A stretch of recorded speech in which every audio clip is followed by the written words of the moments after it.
Hello and welcome to this edition of Suffolk U News, the weekly news program brought to you by the Department of Communication and Journalism at Suffolk University. I'm Ashley Cullinane from Braintree. And I'm Yvette Hernandez from Denver, Colorado. We're happy to be coming to you from our studio in downtown Boston, courtesy of your cable company and on the internet. We begin by introducing a controversial issue, housing discrimination. Landlords are being accused of shutting their doors on people that they just don't want as renters. This act is illegal, and the U.S. Department of Housing and Urban Development has granted Suffolk University a large sum of money to lead the fight against unfair renting practices. Joining us live here in the studio is Suffolk U News reporter Davison Perez. Davison, just who is being affected by this discrimination? According to many of the people I spoke to, housing discrimination comes from a landlord's inability to make their apartments livable for what lawyers call protected classes. These protected classes can be anything from minorities to families with children. The testing program here at our law school wants to put pressure on landlords to follow fair housing law. While we await next year's election, citizens of the United States may be awaiting a new voting standard. During a town hall meeting in Cleveland, President Barack Obama expressed his opinion about having voting be mandatory. The president says if everybody voted, then it would completely change the political map in this country. His idea about mandatory voting has angered many U.S. citizens who believe not voting is their own right. Our expert again about politics and voting is David Paleologos, who understands why the president believes mandatory voting is something the United States needs.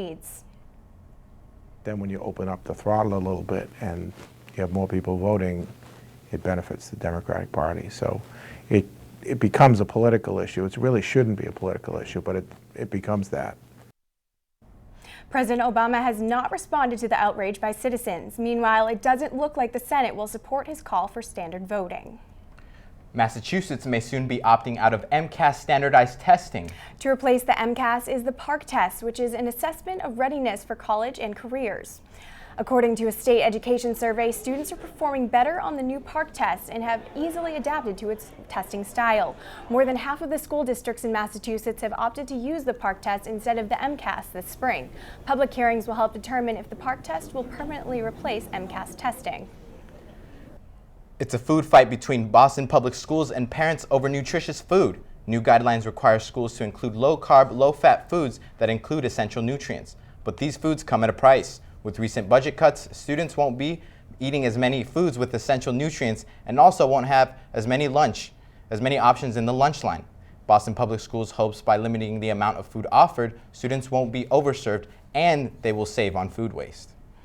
This year, 35,000 people will run in the Boston Marathon. One of those heading on Boylston Street is one of our own. Anyone can kick a ball around, but it takes a certain person to run a marathon. Hear more from one Suffolk student lacing up for the race for the very first time. Also coming up, some MBTA trains are getting a facelift. We'll tell you which line when Suffolk U News continues.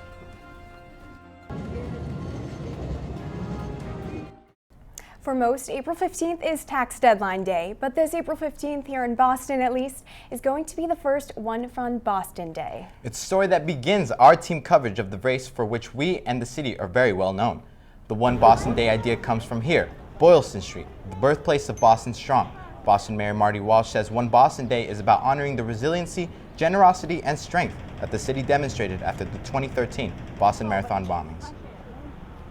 It really stemmed from what happened around Marathon Monday, where the Boston Strong model came from, people rallying around the survivors and the victims of Marathon Monday, and how Boston really came together as a city, and so much support from not just around Boston but Massachusetts. On the morning of April 15th, Walsh will attend the raising of honorary banners on Boylston Street to honor the bombing victims and survivors. The emotional case testimony from both prosecution and defense in the Boston Marathon bombing trial has finally come to a rest. The defense finished presenting its case Tuesday, calling just 4 expert witnesses to the stands. The defense already admitted Johar Tsarnaev is responsible for placing a bomb on Boylston Street that killed 3 people, but are trying to put the blame on brother Tamerlan. Closing arguments will be made on Monday. 2 years after the tragedy, runners are again taking back the finish line. Among the thousands running miles on the 20th, Suffolk sophomore Matt Durkin. He has been training for months. The Suffolk snowy campus around here has been his stomping grounds, weaving through the common and preparing himself for his first Marathon Monday. He says it's his fellow SU Rams pushing him to the finish line. it's just so fun because all my friends are really excited about coming to cheer me on, like that are from Suffolk. So I can't wait to bring everyone, and there's actually a few other people that I know from Suffolk that are running the marathon that I'm really excited to run with them and kind of have the Rams take over the Boston Marathon this year. Stay with Suffolk U News as we spotlight other students taking on the big race. Green Line trolleys are making their way back to Boston after being refurbished at an engineering facility in New York. The nearly 30-year-old trolleys are part of a more than $100 million project.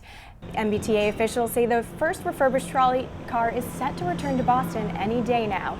In all 86 Green Line trolleys will be updated. The complete project should be finished by sometime next year.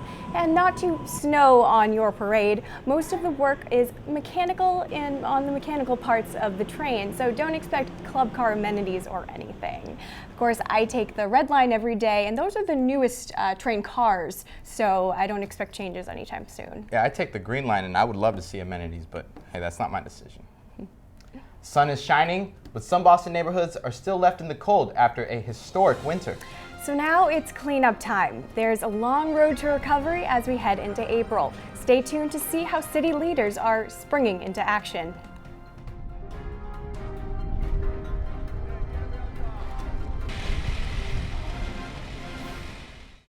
With temperatures reaching nearly 60 degrees, some may believe springtime has finally arrived in Boston. But city officials are reminding people Boston is still in recovery mode, and it's not pretty.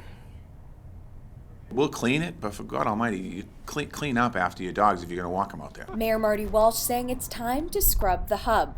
Leaders are telling everyone, this was the snowiest winter ever. be careful with that last bit of shoveling. You don't know what's underneath. And they say, number one, be patient. Mayor Marty Walsh will host 3 cleanup events for the community later this month. That does it for this edition of Suffolk U News. Thank you for joining us. I'm Yvette Hernandez. And I'm Ashley Cullinane. Be sure to keep watching our newscast coming to you from the school with the heart. In the heart of the city. Goodbye.